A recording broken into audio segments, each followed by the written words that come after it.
Hello, I'm going to share with you a few things, a few tips about how Bob Marley played guitar, reggae guitar at least. Um, One of the things you must bear in mind is that Bob Marley wasn't very particular about his amps. At some point he used a Fender Silverface, he used a Marshall amp at one point, and he also used a Ampeg amp. So I don't think he was very particular about his amps. However, when it comes onto his guitar, he was quite, I think, a bit more careful when it comes onto that. He started off using a Fender Stratocaster, and then he switched to the Gibson Les Paul. Okay, so not very particular about his amp, but he's very keen on his guitar, and he mainly used a Gibson Les Paul because of the big fat tone that it gave him. Now, what you must bear in mind as well, his guitar tone was fat and chunky, and I think there are two reasons for that. One, his pickup switch was in the middle, so he was using both of his pickups to get that big fat tone, and he also used big chunky bar chords like so. Yeah.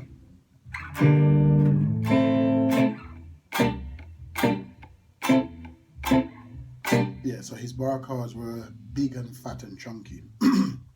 And his amp, back in those days, they were valve amps, so they had a little bit of an overdrive. So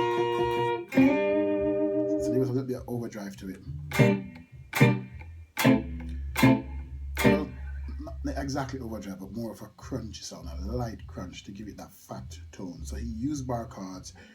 He had a slightly driven or crunchy tone to it, and he used the middle switch on his pickup switch, the middle on his pickup switch. Yeah, so that's what gave him his tone. And what you also need to bear in mind, you need to look at the chords that he used. He used big fat chords, bar chords mainly, and he held them in a very particular way sometimes. And I noticed that he wrapped his hand around the guitar like so. This is G minor, and then A minor, so like so.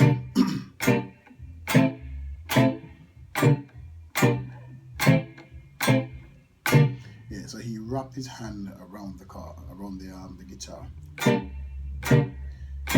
get that sound. But he also uses sometimes the chord in this fashion, which is all right as well. But I saw him mainly using this technique quite a lot. Okay, so try that out. His strumming technique, though, to me, is the most important part of his playing, because when he strummed, although sometimes he strummed down, like most reggae guitarists, a lot of the times he strummed in a circular fashion. And I think what that allows him to do is to sometimes miss the upper strings and play the lower strings and play the higher ones. So from about, the D string, fourth string downwards, he plays those ones because they're higher up in terms of sound.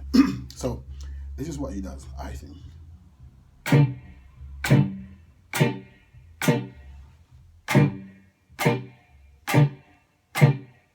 So he strums in a circular fashion, and I think that's what gave him that unique tone as well.